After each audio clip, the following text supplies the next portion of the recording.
Hello my dear friends, welcome back. आज की class में आपका स्वागत है और हम करेंगे क्वेश्चन एंड आंसर्स। इसीलिए मेरा वीडियो यहाँ पर नहीं आ रहा है। तो दो तीन इलस्ट्रेशंस हैं जो मैंने यहीं पर करी है, नोट्स के अंदर ही आपको करवाई है। पहले वो डिस्कस कर लेते हैं और एक बार आपके नोट्स कंप्लीट हो गए तो उसके बाद मैं आपका स्टडी मटेरियल ओपन कर लूँगा और ओवरहेड का चैप्टर पूरा का पूरा स्टडी मटेरियल से भी गो थ्रू करेंगे। यानी सारी इलस्ट्रेशन और जो एक्सरसाइज के क्वेश्चन हैं बैक में, वो सारे क्वेश्चन मैं आपको करवाऊंगा। दोस्तों, अगर आप ये वाला लेक्चर देख रहे हैं तो इससे पहले कुछ रिक्वायरमेंट है जिसे फुलफिल करना बहुत ज़रूरी है।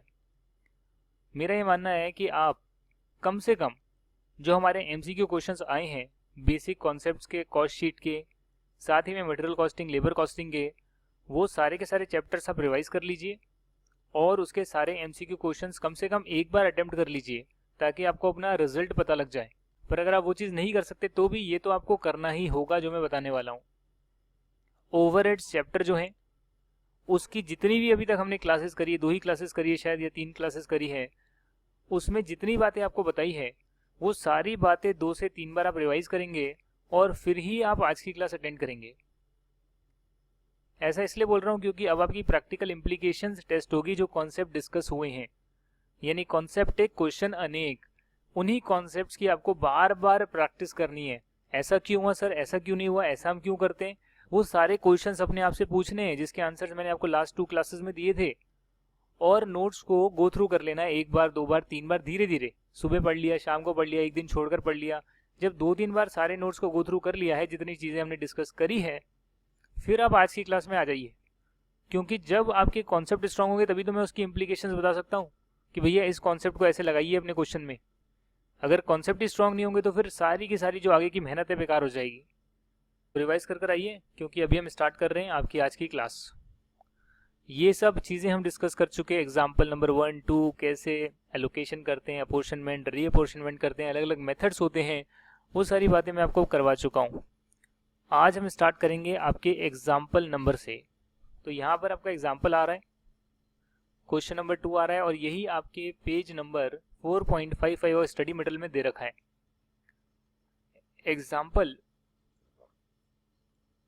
एग्जाम्पल क्या बोलते हैं और देखें। New enterprises limited has production department ABC and 2 service department D&E. The following figures are extracted from the records of the company. समझ में आ रही है ये बात।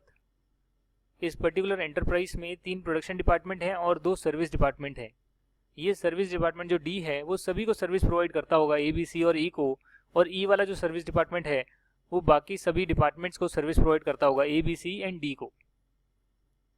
ठीक है ना, मतलब अपने को छोड़कर बाकी सभी को सर्विस प्रोवाइड की जाती है इन डिपार्टमेंट के through. Production department service department को कभी सर्विस नहीं देता है सर, प्रोडक्शन डिपार्टमेंट प्रोडक्ट को बनाता है। तो इस कंपनी के हमने कुछ रिकॉर्ड्स एक्सट्रैक्ट करे हैं और वो रिकॉर्ड्स इस प्रकार हैं कि रेंट एंड रेट्स का कुछ खर्चा है 5,000 रुपये का। कुछ आपकी जनरल लाइटिंग है जो फैक्ट्री में लगी होती है और उसका 600 रुपये का एक्सपेंस है। इनडायरेक्ट वेजेस हम लोग देते हैं और उसका जो खर्चा है वो है 1,500 रुपये का। पावर जो है फैक्ट्री के अंदर लगती है उसका जो खर्चा है 1,500 रुपये का। डेप्रिसिएशन ऑफ मशीनरी है जो 10,000 रुपीज़ का है इस पर्टिकुलर पीरियड का, जिस पीरियड का डेटा गिवन है।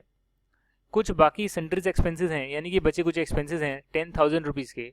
तो ये सारे देखने से तो लग रहा है कि फैक्ट्री के ओवरहेड्स हैं, क्योंकि जो इनडायरेक्ट एक्सपेंसेस हैं, इनडायरेक्ट वेजेस हैं, ये सभी सब आपके जो हैं फैक्ट्री ओवरहेड से पर्टेन करते हैं। ऐसा नाम पढ़कर समझ में आ रहा है। General lighting, rent and rates, power, depreciation of machinery, centres, power, indirect wages, ये सब चीज़ें जो है फैक्ट्री में होती है। तो ये फैक्ट्री के ओवरहेड्स लग रहे हैं। उसके बाद यहाँ पर following further details are also available. कुछ डिटेल्स इन्होंने आपको और दी है और बोला कि जितना भी आपके डिपार्टमेंट हैं ABCDE, इन डिपार्टमेंट में फ्लोर एरिया जो इन्होंने ले रखा है स्क्वायर फीट्स में गिवन है आपको। यानी कि सभी डिपार्टमेंट का टोटल स्क्वायर फीट है 10,000, जिसमें से डिपार्टमेंट ए ने 2,000 स्क्वायर फीट का जगह घेरी हुई है, डिपार्टमेंट बी ने 2,500 स्क्वायर फीट की जगह घेरी हुई है, डिपार्टमेंट सी ने 3,000 स्क्वायर फीट, डिपार्टमेंट डी ने 2,000 स्क्वायर फीट, डिपार्टमेंट ई ने 500 स्क्वायर फीट की जगह घेरी हुई है, जगह ले रखी है, स्पेस लिया हुआ है। और भी चीज़ें बताइए कि जो लाइट पॉइंट्स हैं, मतलब कि कितने बटन्स होते हैं ना लाइट चलाने के, कितनी लाइटें लगी हुई है। एक तरह से टोटल 60 लाइटें हैं। तो प्रोडक्शन डिपार्टमेंट ए जो है उसमें 10 लाइटें हैं, 10 लाइट पॉइंट्स हैं। बी में 15 हैं, सी में 20 हैं, डी में 10 है और ई में 5 है। सिमिलरली डायरेक्ट वेजेस गिवन है direct wages, oh my God, direct wages जो हैं वो तो यहाँ पर नहीं आती, वो तो ओवरहेड नहीं होती। हाँ जी, डायरेक्ट वेजेस जो हैं वो तो आपका क्या होता है सर, डायरेक्ट आपका एक्सपेंस होता है, प्राइम कॉस्ट होता है। मतलब डायरेक्ट एक्सपेंस यानी कि बहुत टाइप के डायरेक्ट एक्सपेंस होते हैं, एक तो मटेरियल डायरेक्ट, एक डायरेक्ट लेबर, और बाद में डायरेक्ट एक्सपेंस। तो अगर इंग्लिश की लैंग्वेज में बोलें डायरेक्ट एक्सपेंस क्या क्या है, तो ये तीनों चीज़ें डायरेक्ट एक्सपेंस है, मटेरियल, लेबर और डायरेक्ट एक्सपेंस। और अगर कॉस्ट की भाषा में बोलें तो फिर डायरेक्ट वेजेस जो है वो डायरेक्ट वेजेस हैं, प्राइम कॉस्ट का पार्ट है। तो 10,000 रुपीज़ डायरेक्ट वेजेस हैं department A, department B, department सी 3,000, 2,000, 3,000, और डिपार्टमेंट डी के 1,500 रुपये, डिपार्टमेंट डी के 500 रुपये। रुक जाइए सर, अपना दिमाग थोड़ा सा लगा लीजिए। जो डायरेक्ट वेजेस प्रोडक्शन डिपार्टमेंट में हो रही है सर, वही तो एक्चुअली में डायरेक्ट वेजेस होगी। क्या सर्विस डिपार्टमेंट में डायरेक्ट वेजेस कभी हो सकती है? हो सकती है क्या? नहीं हो सकती सर, क्योंकि सर्विस डिपार्टमेंट में प्रोडक्शन होती ही नहीं है। और डायरेक्ट लेबर हम बोलते हैं ऐसी लेबर जो डायरेक्टली प्रोडक्ट को बनाने में लगी हुई है। इसके लिए जो डायरेक्ट वेजेस गिवन है production department 1, 2, 3 A B C, इनकी तो डायरेक्ट वेजेस एक्चुअल में डायरेक्ट वेजेस हैं, यानी कि प्राइम कॉस्ट है, ओवरहेड नहीं है, सिर्फ डिटेल गिवन है। कहीं पे लिखा है कि ओवरहेड की डिटेल है? नहीं सर, ओवरहेड नहीं है, सिर्फ डिटेल्स गिवन है, जिसमें डायरेक्ट वेजेस की डिटेल भी इन्होंने दे दी। तो ये जो है 3,000, 2,000, 3,000, ये तो एक्चुअल की डायरेक्ट वेजेस गिवन है। और जो 1,500 रुपये और 500 रुपये डायरेक्ट वेजेस गिवन है डिपार्टमेंट डी एंड ई, क्योंकि ये सर्विस डिपार्टमेंट है इसीलिए यहाँ पर डायरेक्ट वेजेस नहीं हो सकती, ये इनडायरेक्ट वेजेस ही है।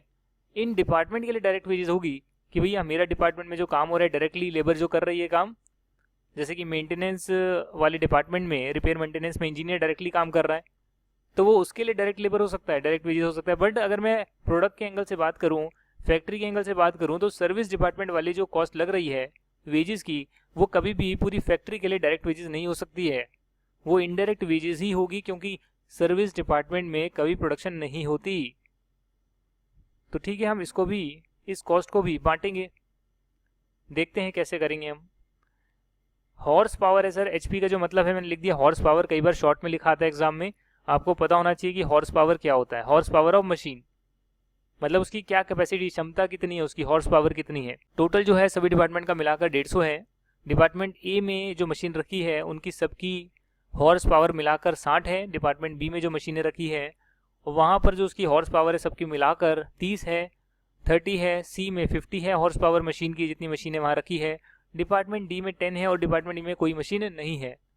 हो सकता है भाई यहाँ कोई मशीन ना हो, क्योंकि वैसे भी सर्विस डिपार्टमेंट है, ठीक है। वैल्यू ऑफ मशीनरी गिवन है इन INR रुपीज़, तो 2.5 लाख रुपए की सारी वैल्यू है मशीनों की। जो डिपार्टमेंट ए में मशीन रखी है उनकी वैल्यू है 60,000, डिपार्टमेंट बी में जो मशीन रखी है उसकी वैल्यू है 80,000, डिपार्टमेंट सी में जो मशीनें रखी है उसकी वैल्यू है 1 लाख, डिपार्टमेंट डी की मशीन की वैल्यू है 5,000 एंड डिपार्टमेंट ई की मशीनों की वैल्यू है 5,000। क्वेश्चन क्या पूछता है वो देखें। The expenses of D&E are allocated as follows.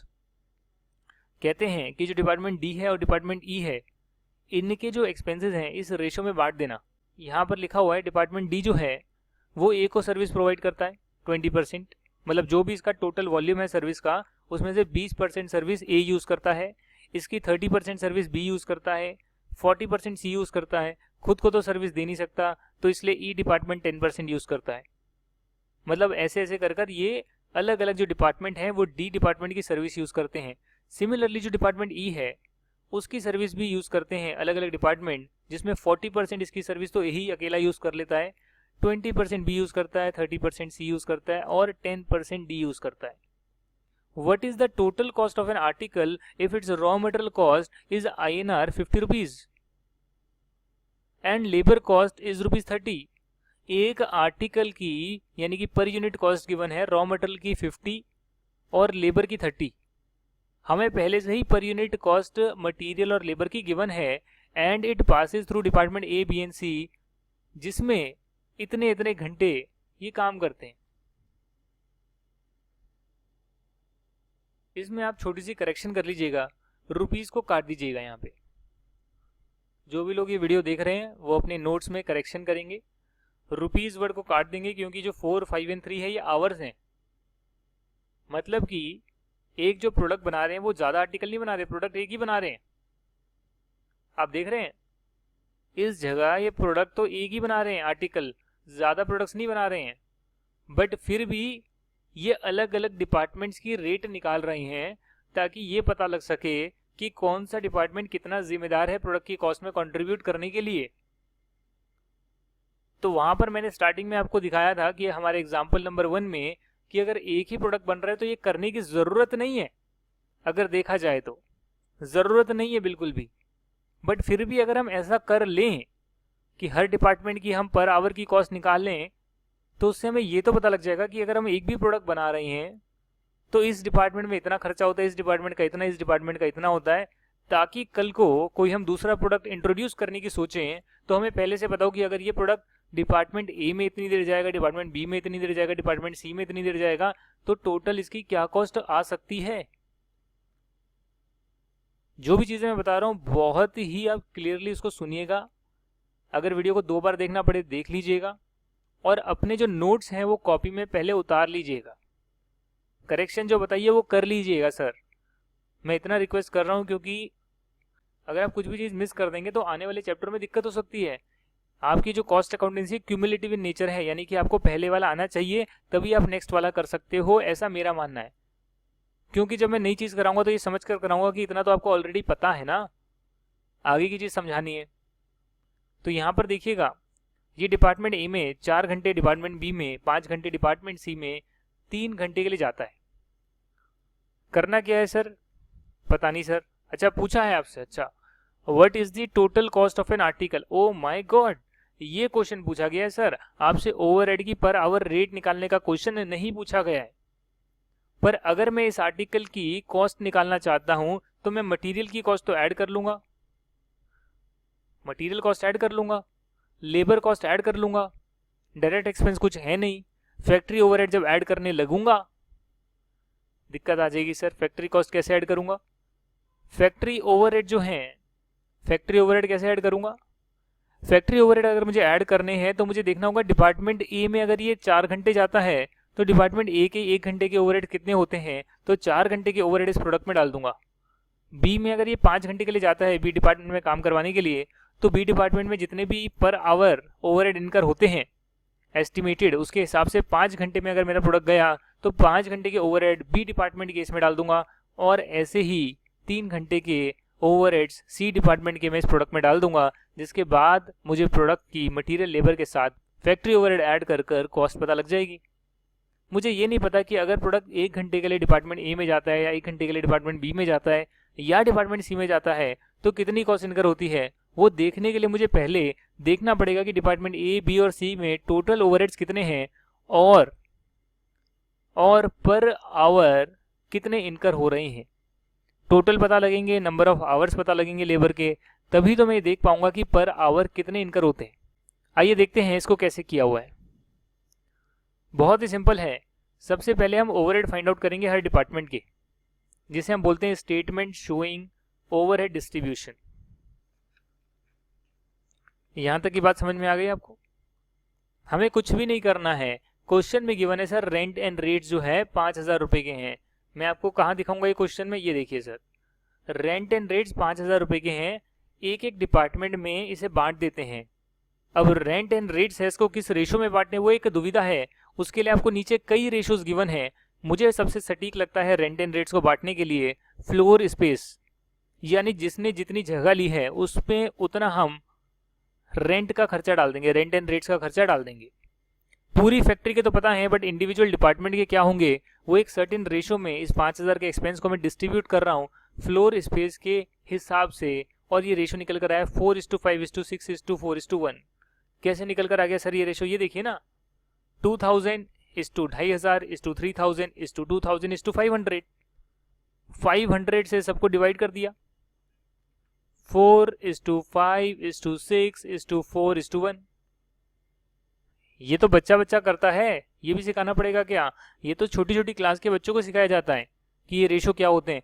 CA foundation में भी रेशो का एक चैप्टर डाला हुआ है हमने फ्री ऑफ कॉस्ट, तो आप सीए फाउंडेशन के मैथमेटिक्स में जाकर रेशो का चैप्टर अटेंड कर सकते हो अगर आपको रेशो निकालना नहीं आता। और अगर आता है रेशो निकालना तो कुछ नहीं है सर, जो ऊपर गिवन है उसी रेशो में 5,000 को हमने डिस्ट्रीब्यूट कर दिया है। ए के हिस्से में इतना आया, बी के हिस्से में इतना, सी के हिस्से में इतना, डी के हिस्से में इतना, ई के हिस्से में इतना। सर ये कैसे निकाला? ये ऐसे निकाला 4 + 5 9, 9 + 6, 9 + 6 15, 15 + 4 19 + 1 20। समझ गए आप? 20 तो सबका टोटल है, तो एक हिस्से में जाएगा 5000 × 4 डिवाइड बाय 20। इससे ये कट गया, नीचे 5 आ गया, 5 से 5000 कटा, 1000 आ गया। ऐसे 1000 यहाँ पर आया है। चीज समझ में आई नहीं आई? दोबारा देख लो, रुक कर दोबारा देख लो, आराम से देख लो। 5000 टोटल रेंट एंड रेट्स का एक्सपेंस है, हमें इस रेशो में बांटना है। रेशो में कैसे बांटते हैं वो आपको सिखा रहा हूँ यहाँ पे एक एग्जाम्पल में, कि भाई देखिए टोटल जो है 20 है, उस 20 में वो 20 कैसे बना है, 4 5 6 4 1 करके 20 बना है। सभी डिपार्टमेंट का ऐड कर 20 बना है। उसमें ए का जो परसेंटेज है 20 में से 4 है, तो 4/20 कर आ गया कि 5000 में 1000 रुपये ए के खाते में जाएंगे। ये हम करते थे शायद 3rd 4th 5th 6th class में शायद आया था। तो 6th स्टैंडर्ड में जो चीज़ आई थी वो मैंने आपको यहाँ बताई कि उस हिसाब से आपने यहाँ बांट दिए। सिमिलरली आपकी जनरल लाइटिंग लगी हुई है जिसका टोटल एक्सपेंस 600 रुपये का है, और ये चीज़ कहाँ गिवन है क्वेश्चन में। मैं बस ये कर रहा हूँ कि जो आपके टोटल एक्सपेंडिचर हैं वो मैं हर डिपार्टमेंट में कितना जाएगा वो देख रहा हूँ। इसलिए देख रहा हूँ ताकि मुझे उस डिपार्टमेंट की पर आवर की रेट पता लग जाए ओवरहेड की, जिससे कि जब मेरा आर्टिकल उस पर्टिकुलर डिपार्टमेंट में होकर आता है तो जितनी जितनी देर होता है उतनी देर के मैं खर्चा उस पर्टिकुलर प्रोडक्ट पे डाल पाऊँ। अब यहाँ पर जो जनरल लाइटिंग है वो आप किस रेशो में बांटोगे? मुझे लग रहा है कि जो लाइट पॉइंट्स हैं उस रेशो में बांटना ज़्यादा उचित रहेगा, क्योंकि lighting expense light points match करता है। जितने जिसमें ज़्यादा लाइट पॉइंट्स हैं उसका ज़्यादा खर्चा आएगा। तो एक तरह से हमें जो रेशो गिवन थे उसमें से मैंने लाइट पॉइंट्स पिक करा है, और जनरल लाइटिंग के एक्सपेंस जो 600 रुपये का है उसको लाइट पॉइंट्स जितनी जगह पर जितने लगे हैं उस रेशो में बांट दिया है। सबको मैंने बांट दिया। इनडायरेक्ट वेजेस भी है। इनडायरेक्ट वेजेस कहाँ गिवन है सर? ये रही 1500 रुपये। इनडायरेक्ट वेजेस को मुझे लगता है कि मैं डायरेक्ट वेजेस के रेशो में बांटूंगा तो सही रहेगा, क्योंकि इनडायरेक्ट वेजेस हम इनडायरेक्ट लेबर को देते हैं और इनडायरेक्ट लेबर जो है वो डायरेक्ट लेबर की मदद करती है। तो अगर इनडायरेक्ट लेबर डायरेक्ट लेबर की मदद कर रही है तो जहां पर डायरेक्ट लेबर ज़्यादा है, डायरेक्ट लेबर के खर्चे ज़्यादा हैं, वहां पर माना जाएगा कि वहाँ इनडायरेक्ट लेबर भी उसको सपोर्ट करने के लिए ज़्यादा लगी होगी।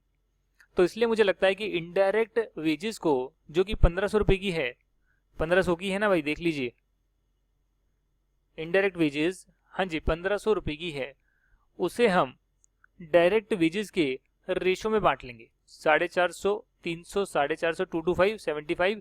ये जो इनडायरेक्ट वेजेस है पूरी फैक्ट्री की दे रखी है, किसी एक पर्टिकुलर डिपार्टमेंट की नहीं दे रखी, क्योंकि वो सुपरवाइजर ने प्रोडक्शन डिपार्टमेंट 1 में, प्रोडक्शन डिपार्टमेंट ए में, प्रोडक्शन डिपार्टमेंट बी में, सी में, हर जगह मदद करवाई होगी। सर्विस डिपार्टमेंट में भी कहीं ना कहीं मदद कराई होगी सुपरवाइज करने के लिए। तो इसीलिए जहां पर डायरेक्ट वेज ज़्यादा लग रही है, डायरेक्ट लेबर ने वहां पर ज़्यादा सपोर्ट किया होगा, इसके लिए उसके हिसाब से उस रेशो में हमने बांट दिया। पावर आ रहा है, पावर, तो पावर जो है, पावर का खर्चा जो है, जो मशीन को चलाने के लिए पावर लगती है, आपको याद होगा कि हमने यहाँ पर ये भी देखा था कि एक आपका पावर हाउस है यहाँ पर अपने एग्जाम्पल में, शायद मैंने फैक्ट्री बनाई थी और यहाँ पावर हाउस भी बनाया था। इसी पावर हाउस से मशीनें चल रही हैं सर, और एक एक मशीन में कितना लग रहा है मालूम नहीं है, पर टोटल पावर हाउस का जो खर्चा आया है, टोटल पावर का जो खर्चा आया है वो मुझे गिवन है। और वो कितना एक्सपेंस है सर? वो 1500 रुपये का एक्सपेंस है। आप ऐसा भी कर सकते हैं कि अपनी कॉपी में पहले नोट्स को लिख लीजिए और उसके बाद ये वीडियो प्ले करिए। उससे क्या होगा, आपको कुछ लिखना नहीं होगा, सिर्फ अपने नोट्स हाथ में देखने होंगे, इस वीडियो को सुनना होगा और सामने अगर स्क्रीन पर देखना चाहें देख सकते हैं। प्लस आपके पास हैंड रिटन नोट्स अपने खुद के बने हुए रेडी होंगे। कुछ भी चेंज करना है, कुछ एडिशनल बात लिखनी है, वहीं पर लिख सकते हैं। तो जो पावर का एक्सपेंस है 1500 रुपये का गिवन है, इसे मुझे लगता है कि हम हॉर्स पावर ऑफ मशीन के रेशो में बांट लेंगे तो ज़्यादा उचित रहेगा, क्योंकि जिस मशीन की ज़्यादा हॉर्स पावर या जिस पर्टिकुलर प्रोडक्शन डिपार्टमेंट में ज़्यादा मशीनें लगी है, ज़्यादा हॉर्स पावर की मशीनें लगी है, सबका मिलाकर ज़्यादा हॉर्स पावर बन रहा है, उसमें एक्सपेंस ज़्यादा जाना चाहिए। जिसमें कम मशीनें लगी उसमें कम जाना चाहिए। तो जो हमारा पावर का खर्चा है उसे मैंने हॉर्स पावर ऑफ मशीन के रेशो में सब में डिस्ट्रीब्यूट कर लिया। ABCD E वाले डिपार्टमेंट में वहाँ पर कोई हॉर्स पावर ऑफ मशीन है ही नहीं, क्योंकि मशीन ही नहीं होगी वहाँ पे, तो मशीन का खर्चा भी, पावर का खर्चा भी नहीं गया। जो डेप्रिसिएशन है वो वैल्यू ऑफ मशीन के हिसाब से डेप्रिसिएशन लगता है। जहाँ तक आपको पता है अकाउंटिंग में हम जो वैल्यू होती है मशीन की, एसेट की जो वैल्यू होती है, उस पर हम डेप्रिसिएशन कैलकुलेट करते हैं।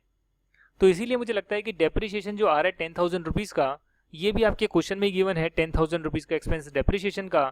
मुझे लगता है कि मैं इसे सभी डिपार्टमेंट्स में वैल्यू ऑफ मशीन के रेशो में डिस्ट्रीब्यूट कर देता हूँ, क्योंकि डेप्रिसिएशन वैल्यू ऑफ मशीन में लगता है, जिसमें ज़्यादा वैल्यू होगी उसमें ज़्यादा डेप्रिसिएशन चले जाएगा, तो उसी रेशो में मैंने डिस्ट्रीब्यूट करने का सोच लिया है। 10,000 को मैंने उस रेशो में डिस्ट्रीब्यूट कर दिया। रेशो कैसे निकालते हैं, कैसे डिस्ट्रीब्यूट करते हैं, पहले वाले एग्जाम्पल में कराया था, 6th 7th क्लास में भी पढ़ाया जाता है। लास्ट में आपके सन्ड्रीज के एक्सपेंसेस बच गए हैं। जो बाकी सन्ड्रीज के एक्सपेंस है उसके लिए मुझे कोई मेजर समझ में नहीं आ रहा कि मैं किस रेशो में करूं। मतलब वैल्यू ऑफ मशीन में मैं सन्ड्री एक्सपेंसेस को, वैल्यू ऑफ मशीन का कोई लॉजिक नहीं है, हॉर्स पावर ऑफ मशीन का कोई लॉजिक नहीं है, डायरेक्ट वेजेस या लाइट पॉइंट का कोई लॉजिक नहीं है। तो एक काम करते हैं, एरिया के हिसाब से कर लेते हैं। जिसने ज़्यादा एरिया घेरा हुआ है उसमें ज़्यादा एक्सपेंस लगे होंगे सन्ड्री के, जिसने कम एरिया घेरा है उसने कम एक्सपेंस वो बियर करेगा। तो हमने एरिया के हिसाब से कर लिया। जो भी रीजनेबल आपको लग रहा है क्वेश्चन में ही गिवन होगा, पर ये आपको आइडेंटिफाई करना है कि कौन सा रेशो रीजनेबल है एक पर्टिकुलर फैक्ट्री के ओवरहेड को अपने डिपार्टमेंट्स में बांटने के लिए। लास्ट में आपकी डायरेक्ट वेजेस भी आ रही है, पर डायरेक्ट वेजेस जो है आपको गिवन है, ऊपर गिवन नहीं है सर, यहाँ पर गिवन नहीं है। ये तो पूरी फैक्ट्री के आपको दे रखे थे ओवरहेड्स। डायरेक्ट वेजेस जो है वो आपको नीचे गिवन है। हालांकि जो direct wages production department 1, 2, 3, production department A, B, C की जो है डायरेक्ट वेजेस, वो तो उसी डिपार्टमेंट की है ना सर डायरेक्ट वेजेस। अभी तो हम ओवरहेड्स देख रहे हैं। जो हमारे सर्विस डिपार्टमेंट है डी एंड सर्विस डिपार्टमेंट ई, उसकी जो डायरेक्ट वेजेस हैं वो एक्चुअली में ओवरहेड्स हैं, क्योंकि वहां प्रोडक्शन होती नहीं है तो डायरेक्ट वेजेस हो कैसे सकती है। तो इसीलिए 1,500 रुपये इस डिपार्टमेंट की गिवन है और 500 रुपये इस डिपार्टमेंट की गिवन है। इसे हम एलोकेशन बोलते हैं, ना कि अपॉर्शनमेंट, क्योंकि ये आपको निकाल कर ऑलरेडी दिया हुआ है। जिसका हमें डायरेक्टली पता है कि इस डिपार्टमेंट की इतनी है उसे हम एलोकेशन बोलते हैं, और जिसका नहीं पता और हम एक रेशो में बांट देते हैं उसे हम अपॉर्शनमेंट बोलते हैं। तो पहले हम अपॉर्शनमेंट कर रहे थे और जो एलोकेशन था वो हमने बात कर लिया। वैसे आप पहले एलोकेशन भी कर सकते हैं और बाद में जो बाकी के एक्सपेंस बच गए, जो आपको नहीं पता किस डिपार्टमेंट के कितने, उसे एक सर्टेन रेशो में बांट सकते हैं। इससे आपके प्रोडक्शन डिपार्टमेंट हो या सर्विस डिपार्टमेंट हो, हर डिपार्टमेंट को कितना ओवरहेड उसके खाते में गया है पता लग गया। टोटल ओवरहेड तो सेम ही है सर, बाकी एक के खाते में कितना गया वो पता लग गया। इसे हम रीअपोर्शन कर देंगे, रीअपोर्शनमेंट ऑफ डी। कैसे करेंगे पता नहीं सर, मैं आपको बताऊंगा कैसे करेंगे। वैसे रीअपोर्शन कर देंगे क्योंकि हमें पता है कि अल्टीमेटली तो product production department A, B या सी में जाएगा, कभी भी डी एंड ई जो सर्विस डिपार्टमेंट है वहां पर हमारा प्रोडक्ट नहीं जाएगा। और इसीलिए हम उस प्रोडक्ट पर अगर किसी एक पर्टिकुलर रेट पर ओवरहेड चार्ज करेंगे, एब्जॉर्ब करवाएंगे, तो हम प्रोडक्शन डिपार्टमेंट में गया है तो उसी पर्टिकुलर डिपार्टमेंट की रेट से करवा सकते हैं। सर्विस डिपार्टमेंट के इसीलिए जो एक्सपेंडिचर हैं वो सर्विस जिन्हें जिन्हें प्रोवाइड करता है उसमें हम डिस्ट्रीब्यूट कर देंगे। तो सबसे पहले हमने यहाँ पर 5336 डिस्ट्रीब्यूट कर दिया है। सर ये तो 5125 है, फिर 5336 कैसे डिस्ट्रीब्यूट कर दिया बताएंगे सर आपको, पर पहले इसको डिस्ट्रीब्यूट कर दिया एक सर्टेन रेशो में जो कि क्वेश्चन में ही गिवन है। यहाँ पर आप देखेंगे कि जो डिपार्टमेंट डी है वो ए को कितनी सर्विस प्रोवाइड कर रहा है, बी को कितना परसेंटेज सर्विस दे रहा है, सी को कितना दे रहा है, ई को कितना दे रहा है, और डिपार्टमेंट ई कितनी कितनी सर्विस परसेंटेज में अपनी सर्विस प्रोवाइड कर रहे हैं डिपार्टमेंट्स को, वो रेशो आपको गिवन है। तो वैसे ही उसी रेशो में हमने 5336 को बांट दिया है ए, बी, सी और ई में। सिमिलरली जो आपका डिपार्टमेंट ई है, सर्विस डिपार्टमेंट ई, उसमें 2109 जो आया है 1575 प्लस 534, ये 534 कैसे आया सर? 534 कैसे आ गया ये भाई? ये 534 ऐसे आया कि जब आपने इस कॉस्ट को सब में बांटा तो डिपार्टमेंट ई ने भी तो डी की सर्विस ली होगी, तो वो कॉस्ट आ गई। पहले से इतनी कॉस्ट थी और कॉस्ट इतनी आ गई, तो टोटल आप माइनस कर दोगे। और ये कैसे करोगे मैं आपको बाद में बताऊंगा। टोटल आप माइनस कर दोगे और जिस जिस डिपार्टमेंट ने सर्विस ली है उसमें डिस्ट्रीब्यूट कर दोगे। सर ये कैसे कैलकुलेट करा वो पहले आप मुझे बता दीजिए। उसके लिए आपको देखना पड़ेगा, यहाँ पर लिखा है working note number 1। Working note number 1 में क्या किया हमने, वर्किंग नोट नंबर 1 में हमने कहा let total overhead of department D B X, और टोटल ओवरहेड जो है डिपार्टमेंट ई के वो वाई हैं। यानी कि एक्स के जो ओवरहेड आए हैं 5125, ये देखिएगा ऊपर यहाँ पर आपको पता लग जाएगा। एक्स के जो ओवरहेड्स आए हैं 5125, वो 5125 तो हैं एक्सपेंसेस, प्लस 10% वाई के जो होंगे वो भी एक्स में चले जाएंगे, क्योंकि एक्स डिपार्टमेंट वाई डिपार्टमेंट की भी तो कुछ सर्विस ले रहा है। सिमिलरली वाई के जो एक्सपेंस हैं ओवरहेड्स के वो 1575 तो हैं ही, प्लस डिपार्टमेंट एक्स के भी 10% यहाँ पर आ जाएंगे, क्योंकि दोनों ही एक दूसरे को 10% सप्लाई करते हैं। कहाँ लिखा है सर? क्वेश्चन में लिखा है डिपार्टमेंट डी डिपार्टमेंट ई को 10% देता है अपना, जितना भी टोटल दे रहा है सारे डिपार्टमेंट को, उसमें 10% हिस्सा डिपार्टमेंट ई के लिए काम करता है, डिपार्टमेंट ई भी 10% हिस्सा जो है डिपार्टमेंट डी के लिए काम करता है। जब मैंने इक्वेशन बना ली, जब भी क्वेश्चन साइलेंट है तो इक्वेशन बनाएंगे सिंपल से, और इक्वेशन को सॉल्व कर देंगे तो पता लग जाएगा अच्छा जो वाई डिपार्टमेंट है उसके खुद के जो एक्सपेंसेस हैं उसके बाद डिपार्टमेंट एक्स के भी एक्सपेंसेस जोड़ लीजिए जो उसने सर्विस दी है डिपार्टमेंट वाई को, तो डिपार्टमेंट वाई के टोटल इतने आ गए और डिपार्टमेंट एक्स के टोटल इतने आ गए। और इसी कारणवश मैंने डिपार्टमेंट एक्स में 5336 माइनस करा है और सब में बांट दिया, और यहाँ पर 2109 माइनस करा और सब में बांट दिया। अल्टीमेटली जब इसको देखोगे तो इसको 0 हो गया सर ये, क्योंकि सर्विस डिपार्टमेंट जो है उनके सारे एक्सपेंसेस बढ़ गए और अल्टीमेटली प्रोडक्शन डिपार्टमेंट में यहाँ पर आ गए। सर ओवरहेड कितने? ओवरहेड टोटल उतने ही है सर, 30,600 थे, यहाँ भी 30,600 है, पर पहले 5 डिपार्टमेंट में बटे हुए थे, रीअपोर्शनमेंट के बाद सिर्फ 3 प्रोडक्शन डिपार्टमेंट में ही बटकर रह गए। टोटल सेम है sir. Number of labour hours से हम डिवाइड कर देंगे, और ये नंबर ऑफ लेबर आवर्स कहाँ गिवन है वो आपको देखना पड़ेगा क्वेश्चन में।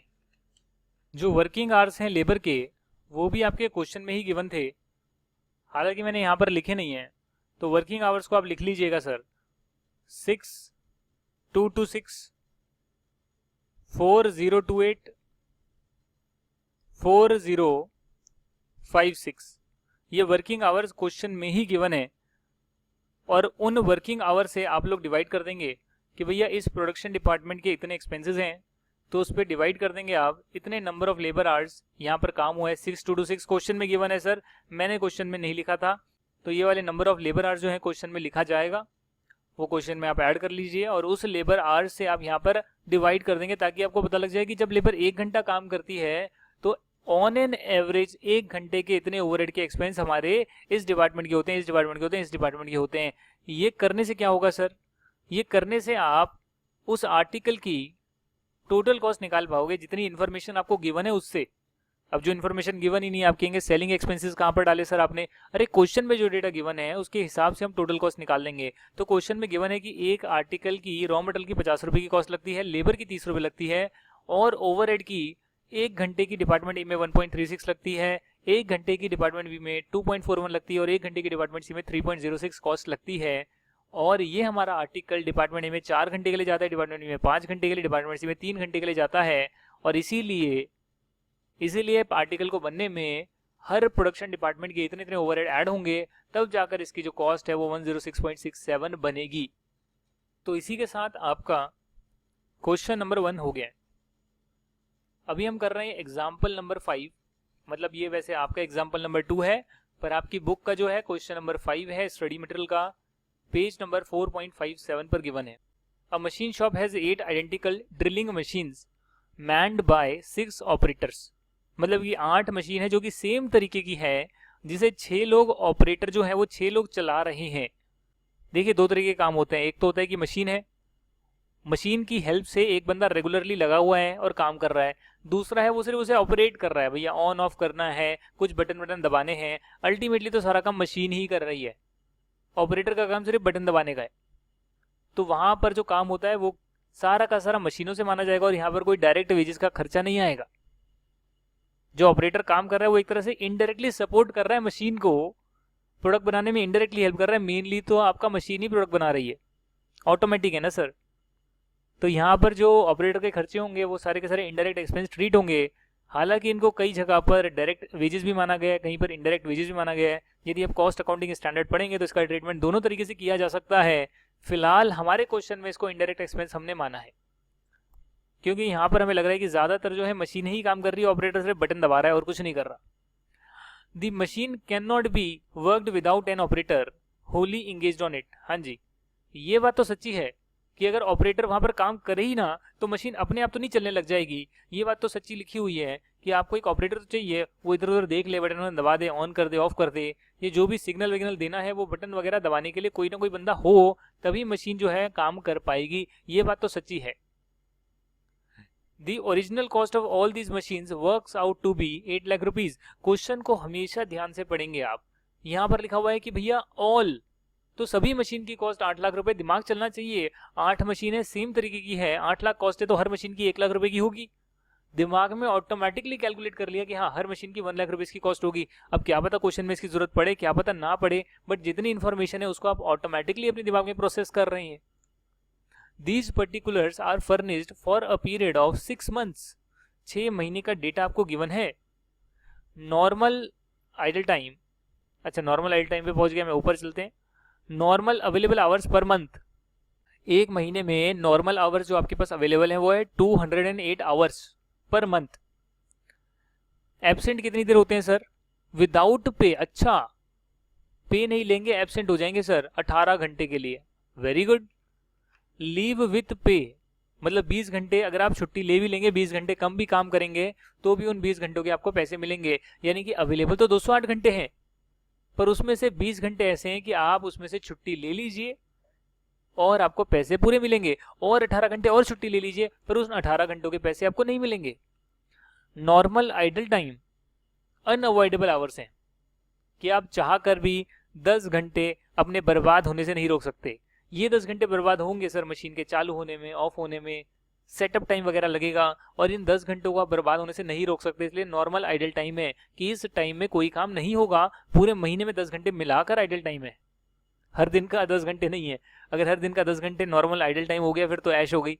वर्कर जाएंगे कहेंगे भाई एक दिन में 10 घंटे तो नॉर्मल आइडल टाइम होता है, अब मशीन चलाइए 10 घंटे बाद चलेगी, उसके बाद उनकी छुट्टी हो जाएगी। फिर अगले दिन आएंगे फिर कहेंगे आज भी 10 घंटे का नॉर्मल आइडल टाइम है, काम नहीं करेंगे पैसे ले लेंगे। ऐसा नहीं है, ये जो 10 घंटे का डेटा गिवन है पूरे मंथ का गिवन है। एवरेज रेट ऑफ वेजेस पर worker for 8 hours a day. Question को ध्यान से पढ़ो, हर बार वही कहता हूं, अगर क्वेश्चन समझ लिया तो आधी जंग तो आपने तभी जीत ली। उस क्वेश्चन में क्या कॉन्सेप्ट लगने वाले हैं पता लग गए, और वो कॉन्सेप्ट आपको आते हैं, वो फॉर्मूलेज वगैरह कॉन्सेप्ट वगैरह वो कॉन्सेप्ट आपके स्ट्रांग हैं, 75% जीत लिए जंग। सिर्फ अब ये आइडेंटिफाई करना है कि यार जो मुझे आता है कॉन्सेप्ट और जो क्वेश्चन में मांगा गया, जो मैं समझ चुका हूं कि क्या मांगा गया है, उन दोनों को मिलाऊं कैसे, वहां तक कैसे पहुंचूं, क्या ऐसी कैलकुलेशंस करूं जिससे मैं वहां तक पहुंच पाऊं। और अगर आपने वो ट्रिगर कर लिया तो 100% आप क्वेश्चन कर पाएंगे। यहां पर क्या बोला गया कि एवरेज रेट गिवन है, पर वर्कर गिवन है, तो आइडेंटिफाई कर लिया एक वर्कर की है सर और 8 घंटे की गिवन है, आइडेंटिफाई कर लिया। 20 रुपए पर आवर पर वर्कर। प्रोडक्शन बोनस भी एस्टिमेटेड है 15% ऑन वेजेस, तो जो भी वेजेस कैलकुलेट होगी, अब जाहिर सी बात है ना, जो वेजेस मिलेगी उसी पर 15% मिलेगा, जो वेजेस मिलेगी नहीं उस पर 15% तो नहीं मिल सकता। वैल्यू ऑफ पावर कंज्यूम्ड, ठीक है भाई 8050 रुपए value of power consumed given है, और आपको सुपरविजन के एक्सपेंस दे रखे हैं जो कि इनडायरेक्ट एक्सपेंस होंगे। सुपरवाइजर जो होता है वो तो इनडायरेक्टली काम करता है। लाइटिंग एंड इलेक्ट्रिसिटी के कुछ खर्चे दे रखे हैं। क्या लिखा हुआ है सर यहाँ पे? यहाँ लिखा हुआ है these particulars are for a year, जिसमें दे रखा है कि repair and maintenance including consumables, जो स्टोर कंज्यूमेबल्स वगैरह छोटी मोटी चीजें होती है, कंज्यूम होती रहती है, रिपेयर मेंटेनेंस के लिए लगती रहती है, वो 3% of the value of machine है। इंश्योरेंस का जो खर्चा है 40,000 है पूरे साल का, पूरे साल का, पूरे साल का। डेप्रिसिएशन है 10% ऑफ ओरिजिनल कॉस्ट पूरे साल का। अदर सन्ड्री वर्क एक्सपेंसेस हैं 12,000 पूरे साल के। जनरल मैनेजमेंट एक्सपेंसेस हैं एलोकेटेड 54,530 पूरे साल के। You are required to work out a comprehensive machine hour rate for the machine shop. अच्छा, हमें बताना है कि अगर 1 घंटा मशीन चलती है तो कितने का एक्सपेंस होता है। तो उससे पहले हम ये देख लेते हैं कि हमारे टोटल एक्सपेंसेस कितने हैं, टोटल ओवरहेड्स कितने हैं, वो एक बार देख लेते हैं, जिसके बाद हम लोग ये पता लगा पाएंगे कि अच्छा अगर मशीन इतने घंटे चलती है और टोटल एक्सपेंस इतना हो रहा है हमारा, जो ऊपर का खर्चा हो रहा है इतना सारा, तो पर आवर कितना आएगा वो फाइंड आउट कर लेंगे। यही तो पूछा है मेरे भी सीए इंटरमीडिएट के मई 2012 के पेपर में, यही क्वेश्चन आया था। अब मुझे तो कुछ समझ में नहीं आया, मैंने तो सारे एक्सपेंस को उस टाइम ऐड कर दिया और मशीन जितने आवर्स थे उससे डिवाइड कर दिया, मशीन आवर रेट निकाल दी। 8 नंबर का स्टैंडर्ड कॉस्टिंग का क्वेश्चन भी आता हुआ मैं छोड़कर आया था, उसके बाद मेरे 67 मार्क्स आए थे। अगर वो 8 नंबर में कर लेता 74 मार्क्स बड़ी आराम से आ जाते, 74 75 तक आ जाते भैया। 67 में आप 8 नंबर प्लस कर लो सीधे सीधे। 75 मार्क्स कॉस्ट अकाउंटेंसी में, और उस टाइम बहुत डिफिकल्ट पेपर आया था। खैर अलग बात है, एक्सेम्पशन तो सभी पेपर में आ गई थी मेरी, वो एक अलग मुद्दा है। यहां देखते हैं, पहले हम सारे खर्चों को ऐड कर लेंगे।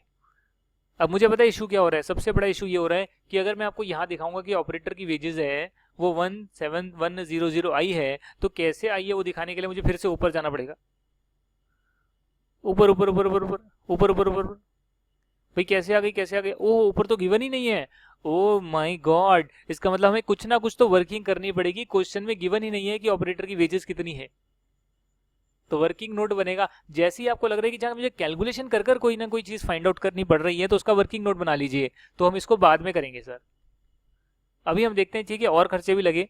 प्रोडक्शन बोनस जो है, जो भी आपकी वेजेस होगी उसका 15% प्रोडक्शन बोनस होगा, ये तो हमें पहले से पता है। जो पावर कंज्यूम्ड लगी है उसके एक्सपेंसेस गिवन है, सुपरविजन इंडायरेक्ट एक्सपेंसेस गिवन है, लाइटिंग एंड इलेक्ट्रिसिटी के एक्सपेंस गिवन है, रिपेयर मेंटेनेंस के पूरे साल के गिवन है सर 3%। 8 लाख जो मशीन की वैल्यू गिवन है उसका 3%, पर ये 12 महीने का है, तो आप 6 महीने का देखोगे। पूरा का पूरा डेटा आपको 6 महीने का ही देखना है सर। 6 महीने को एक साल में नहीं कर सकते ना सर। स्टार्टिंग में आपको 6 मंथ्स का ही डेटा गिवन है और उसी पीरियड के हिसाब से आप कैलकुलेट कर रहे हैं। इंश्योरेंस भी आपने 40,000 पूरे साल का था, 20,000 आपने ले लिया 6 महीने का। डेप्रिसिएशन जो आपने लिया, मैंने स्टार डाल के यहाँ पर इसलिए लिखा है क्योंकि आपके क्वेश्चन में यहाँ पर स्क्रैप वैल्यू कुछ नहीं है। अगर मशीनों की कोई स्क्रैप वैल्यू होती है कि यानी कि जब वो उनकी लाइफ खत्म हो जाएगी तो कूड़े कबाड़ में जो पैसे निकलेंगे उसे स्क्रैप वैल्यू बोलते हैं। उस स्क्रैप वैल्यू को आप माइनस कर दीजिए, क्योंकि अल्टीमेटली 8 लाख में से अगर मान लेते हैं कि 1 लाख आपकी स्क्रैप वैल्यू है उन मशीनों की, तो 1 लाख रुपए तो रिकवर हो जाएंगे ना। तो बाकी के 7 लाख रुपए ही आप over the period of time charge करेंगे, क्योंकि जब मशीन का वैल्यू कुछ नहीं रह जाएगा तो भी बेचने पर 1 लाख रिकवर हो जाएगा। फिलहाल आपके क्वेश्चन में स्क्रैप वैल्यू 0 गिवन है, कुछ गिवन नहीं है, तो इसीलिए मैंने 8 लाख को 10% के रेट पर डेप्रिशिएट करा है। तो एक साल में 10% आ गया सर, क्योंकि आपके क्वेश्चन में लिखा है कि हम WDI मेथड फॉलो नहीं करते, ओरिजिनल कॉस्ट वाला मेथड फॉलो करते हैं, इसीलिए ओरिजिनल कॉस्ट पर मैंने 10% चार्ज किया है। और एक साल का निकल कर आया तो 6 महीने का आ गया 40,000। सन्ड्री वर्क एक्सपेंसेस 12,000 गिवन है एक साल के, तो 6 महीने के आगे 6,000 और जनरल मैनेजमेंट एक्सपेंस आ गए 27,265। तो यहाँ पर जो चीजें क्वेश्चन में गिवन थी आपने वही लिख दी है, सिवाय ऑपरेटर वेजेस के जो कि आपने कैलकुलेट की होगी। मुझे सिर्फ क्वेश्चन में ये गिवन था कि जो एक वर्कर है उसे 20 रुपए मिलते हैं सर। 8 घंटे काम करने के 20 रुपए एक वर्कर को मिलते हैं, तो 8 वर्कर को कितने मिलेंगे मुझे देखना पड़ेगा ना। 8 वर्कर को कितने मिलेंगे सब देखेंगे यहाँ पर। पहले ये देख लेते हैं कि अगर 20 रुपए 8 घंटे के लिए मिलते हैं तो 1 घंटे की रेट कितनी आ गई, दिमाग में कैलकुलेट कर लिया, ऐसे ही कैलकुलेट कर लिया एक बार। मुझे नहीं पता इसकी जरूरत होगी नहीं होगी, मैंने कैलकुलेट करके रखा कि ठीक है क्वेश्चन में गिवन है 20 रुपीज गिवन है 8 आवर्स की, तो पर आवर इतनी आएगी। पर आवर में वैसे भी हम डेटा रखे हैं तो हैंडी रहता है कि अब कभी जरूरत पड़ेगी तो उस डेटा को यूज कर सकते हैं, तो मैंने पर आवर रेट निकाल दी। मुझे पर यह देखना है कि जो मेरे 8 वर्कर्स हैं वो पूरे महीने में कितनी देर वो काम करते हैं। भाई 208 आवर्स हैं, तो 208 आवर्स जो है पर मंथ लगते हैं, ये एक वर्कर के हैं सबके मिलाकर हैं। भाई अगर सबके मिलाकर होंगे ना तो गड़बड़ हो जाएगी, क्योंकि 8 घंटे अगर एक दिन में बंदा काम कर रहा है तो 30 दिन में तो 30 मल्टीप्लाई बाय 8 वैसे ही 240 घंटे होते हैं। तो एक ही वर्कर का डेटा आपको गिवन है यहाँ पर, इसमें आप अपनी कॉमन सेंस लगेंगे। 208 घंटे सबके मिलाकर हो सकते हैं क्या? जब एक दिन में बंदा 8 घंटे काम कर रहा है तो 30 दिन में 240 घंटे काम करेगा। बट हाँ, डेफिनेटली 30 डेज वर्किंग नहीं होता। नॉर्मली जितने आवर्स आपके अवेलेबल होते हैं, यानी छुट्टियां वगैरह माइनस करने के बाद, वो 208 आवर्स हैं एक वर्कर के। 208 घंटे में से तो 18 घंटे वो छुट्टी लेगा और उसकी पेमेंट उसे नहीं मिलेगी, यानी 190 आवर्स की पेमेंट हमें करनी पड़ेगी। हाँ, 20 घंटे की छुट्टी और ले सकता है, पर उसकी पेमेंट तो हम करेंगे ना, तो उतने घंटों की पेमेंट होनी है तो उसे माइनस नहीं करेंगे।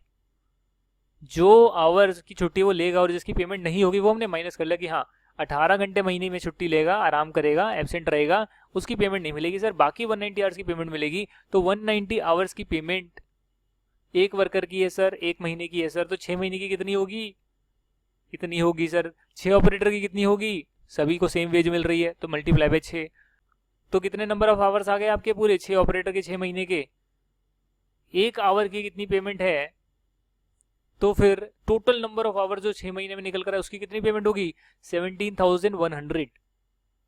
आप चाहते तो आप दिन के हिसाब से भी कर सकते थे, यहाँ पर आप 20 रुपए पर डे लिख देते और यहाँ जो 190 आवर्स निकाले हैं आपने, ये एक महीने के निकालने हैं, इसके बदले आप डेज निकाल देते, मतलब डिवाइड बाय 8 कर देते। कहते हैं 8 घंटों का इफेक्टिव एक दिन होता है, तो डिवाइड बाय आपने 8 कर दिया, तो आपके आगे इफेक्टिव इतने दिन वो काम कर रहे हैं जिसकी पेमेंट भी उन्हें मिलेगी।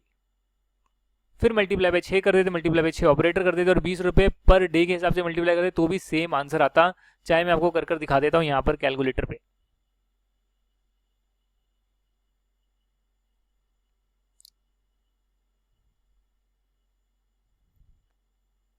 190, मैंने कहा इफेक्टिवली जो है 190 आवर जो है एक वर्कर जो काम करता है वो पूरे महीने में करता है, तो इफेक्टिवली कितने दिन काम कर रहा है?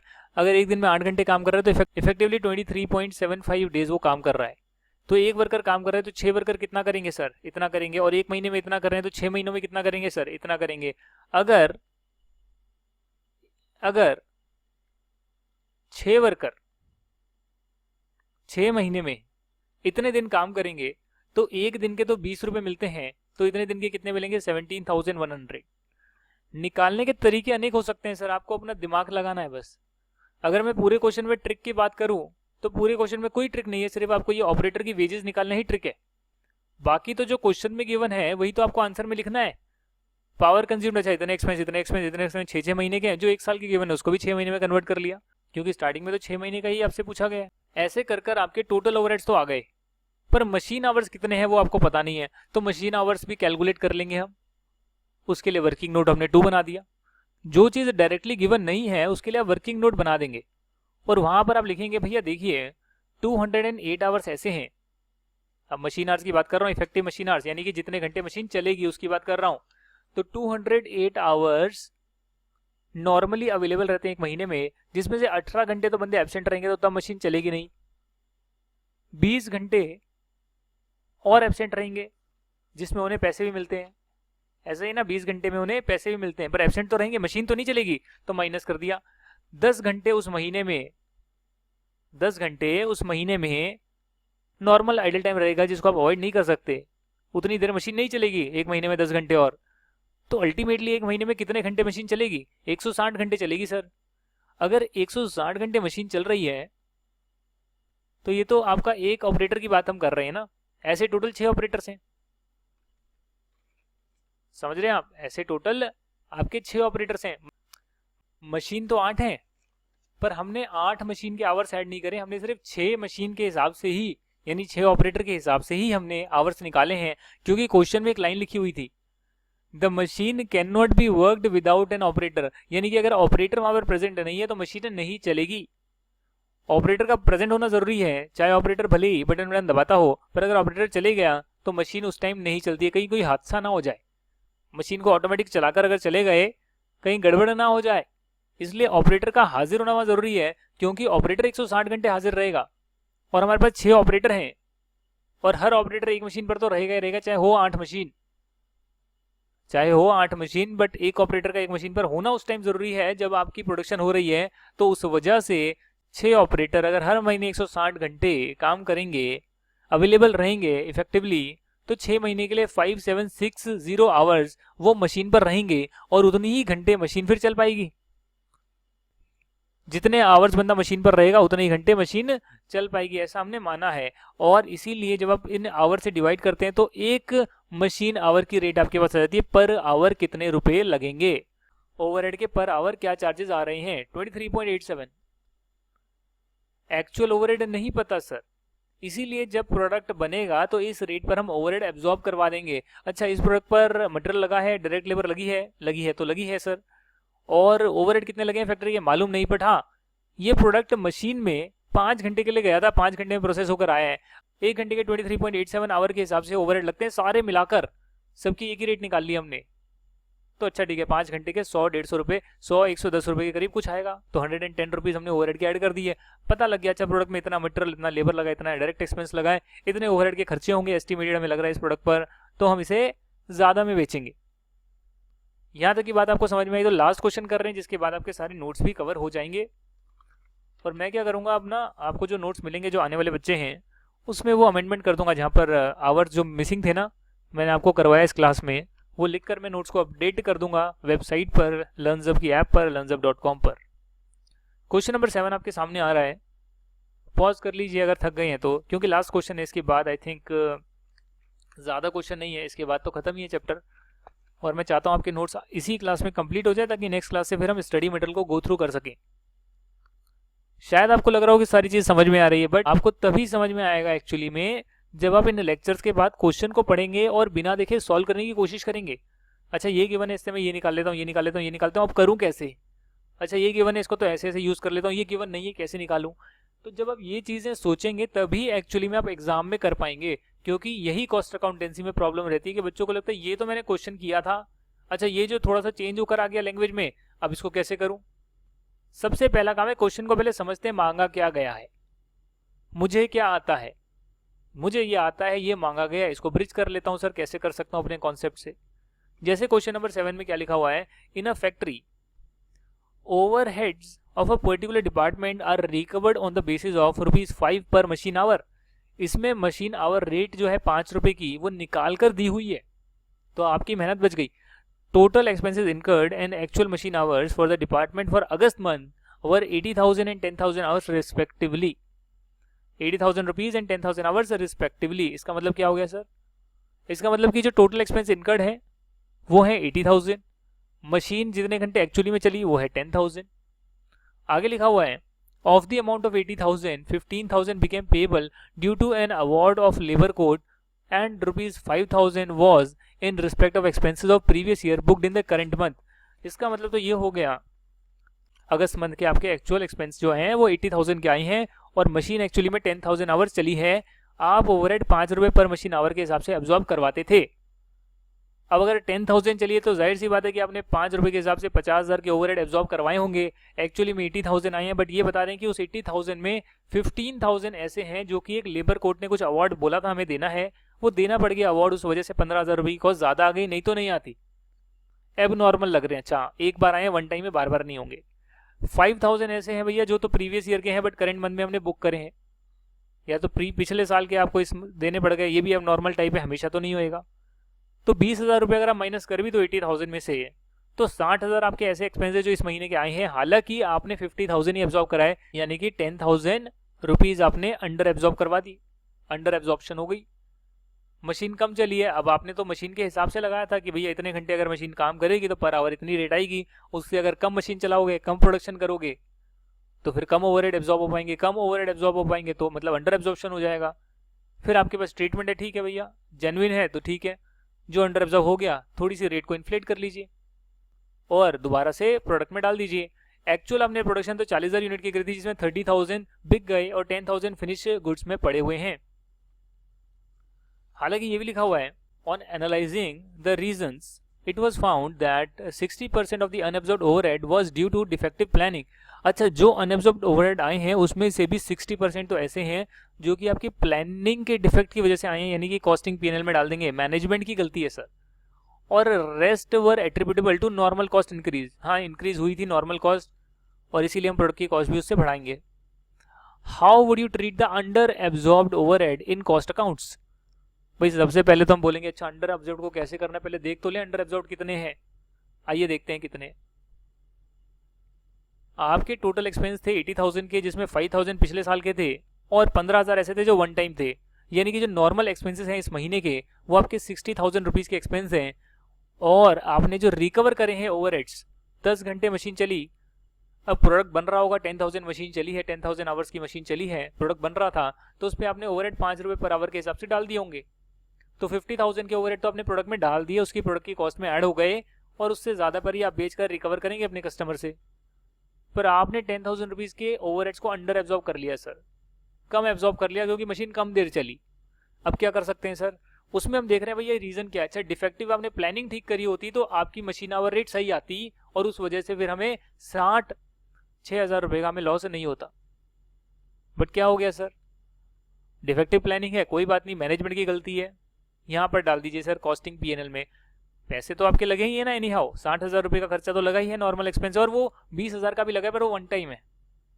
तो जो 60,000 का एक्सपेंस लगी गया वो एक्चुअली में तो लग गया, आपने एब्जॉर्ब जो है वो 50,000 ही कराए थे, तो 10,000 आपको किसी ना किसी तरह कॉस्ट में ऐड करने हैं।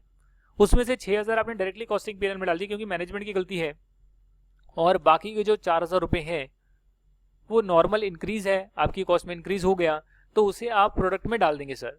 आपने 40,000 यूनिट्स बनाए थे जिसमें से 30,000 बेच दिए और 10,000 फिनिश गुड्स में पड़े हैं, उसमें आप ऐड कर देंगे, यानी कि 4,000 रुपये जो हैं और 40,000 यूनिट्स आपने बनाए हैं उसमें आपने ओवरहेड्स थोड़े से कम एब्जॉर्ब करे हैं, तो उसमें आप 0.1 रुपीज़ INR के हिसाब से, इसे supplementary rate of overhead absorption बोलते हैं, 0.1 के हिसाब से थोड़ी सी कॉस्ट उनकी और बढ़ा देंगे। जो आपने 30,000 यूनिट्स बेचे हैं उसमें 3,000 रुपये ऐड कर देंगे आप, और जो 10,000 रुपये फिनिश गुड्स में पड़े हैं उस फिनिश गुड्स की भी आप कॉस्ट 1,000 रुपये से बढ़ा देंगे। क्या हो गया इससे? इससे ये हो गया कि जो मैंने कम ओवरहेड चार्ज करे थे वो मैंने यहाँ पर एक्चुअल एक्सपेंस आने के बाद अपनी कॉस्ट को करेक्ट कर लिया, और जो मैनेजमेंट की गलती की वजह से उसको मैंने अलग से कॉस्टिंग पैनल में दिखा दिया कि भाई मेरी गलती नहीं थी, मैंने तो मशीन आवर्स को सही चलाया, 10,000 आवर्स काम करवाया, बट आप ही ने गलत डिफेक्टिव प्लानिंग करी थी। सही करते तो मेरी ओवरहेड की एब्जॉर्प्शन रेट सही आती और मैं वो भी एब्जॉर्ब करवा पाता ओवरहेड्स को। इसी के साथ आपका चैप्टर पूरा का पूरा कंप्लीट हो गया। यहाँ पर अंडर एब्जॉर्प्शन थी, हो सकता था ओवर एब्जॉर्प्शन होती, उसमें भी सेम ट्रीटमेंट होगा। चैप्टर खत्म, पैसा हजम। इसके बाद हम एक्टिविटी बेस्ड कॉस्टिंग करेंगे और फिर आपकी प्रोसेस कॉस्टिंग करेंगे। जैसे ही एक्टिविटी बेस्ड कॉस्टिंग और प्रोसेस कॉस्टिंग हो जाती है तो समझ लेना कि आपका ऑलमोस्ट 60-70% तो सिलेबस कंप्लीट ही हो गया। आने वाले 2 चैप्टर के बाद आपका 60% सिलेबस कंप्लीट हो जाएगा। और जी हाँ, ओवरहेड होने के बाद और एक्टिविटी बेस्ड कॉस्टिंग होने के बाद ही 50% आपका सिलेबस कंप्लीट हो जाएगा। इतनी जल्दी समझ नहीं आ रहा यार, कुछ ऐसा ही है अपना, कुछ स्टाइल ऐसा ही है। जो चीज़ें हैं वो काम की चीज़ें आपको करवा दी। ऑलमोस्ट 40 से 50 क्लास तक पूरा का पूरा कॉस्टिंग आपका हो जाएगा स्टडी मटेरियल के साथ। रिवाइज करते रहिए, अपनी मेहनत करते रहिए। हम लोग मिलेंगे नेक्स्ट क्लास में, तब तक के लिए bye bye. Thank you so much, wish you all the best.